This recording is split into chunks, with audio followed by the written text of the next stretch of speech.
What is up, guys, and welcome to the Malaysian Grand Prix in this championship. Now, we had a really bad qualifying. Like, it was just abysmal. I don't know why. We just really struggled trying to actually get the car around the circuit, and that's not really an issue that we've had too much so far this season. I mean, we have had a pretty solid season. I mean, we had third in Australia, first in Russia, first in Canada, first in Britain, Belgium, Italy, and Singapore. We all had first places.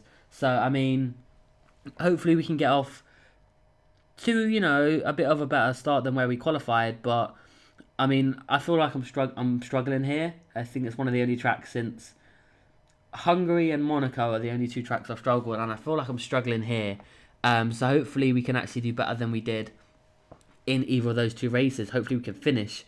But we are underway, and we get off to a really poor start. I mean, Romain Grosjean got off to a flying one. We've got Carlos Sainz there, who made a little bit of contact, and we're actually going to get a warning with for hitting Carlos Sainz, which I think is a little bit unfair. It wasn't an intentional hit, but obviously the game doesn't really see it like that. But we're going to have to move on through turn one and just see what we can maintain in terms of gaining positions and our form through turn one. We're going to have a look at the Red Bulls coming into the very first big braking zone of the circuit, and Verstappen and I actually had the same idea to go for the same space and same corner, and we actually pulled it off really well. So hats off to Max Verstappen for having the same idea. And again, like Singapore, nothing really happened before the pit stops. So yeah, nothing really materialised in terms of our pace. We was just awfully slow compared to everyone. We was faster than the Red Bulls, but we were slower than the leaders. It's very similar to China. We were just in a little pocket where everyone else was too faster for us, ahead of us, and everyone behind us was about the same pace, if not a little bit slower. So there's not going to be much challenges for the lead here, but there will be for, fourth place, fifth place, whatever position we actually end up coming out in. So fifth place will probably be our best. Like, that was our aim, was to get fifth place in a sense ahead of the Red Bulls. But apart from that, it was quite a boring race. Because I was just frustrated because I couldn't actually battle for the podiums or anything like that. I just didn't have any pace for it at all. So obviously we're going to come down, start, finish straight, find out what position we'll be in, and obviously back in P5 where we should be. We're a solid P5 position in this car, but we are being hunted down by Daniel Ricciardo towards the end of the Grand Prix as the sun starts to come out and say hello.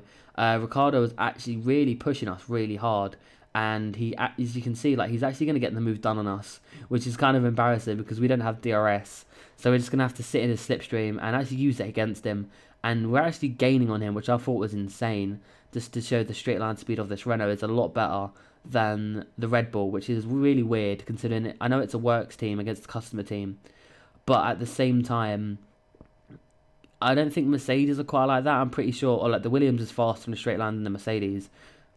Sure, it's down to the downforce, and you never know. Maybe that's why Red Bulls are slow in a straight line, because of all the downforce they've got on their car.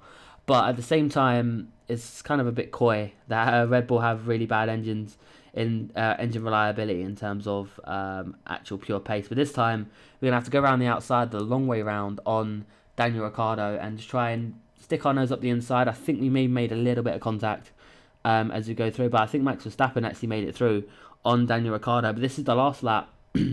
Coming down, we've got Max Verstappen, who's going to be just ahead of us, and we're going to have to nail this corner if we want to maintain what was fifth place. I'm going to take a little bit of a wide entry.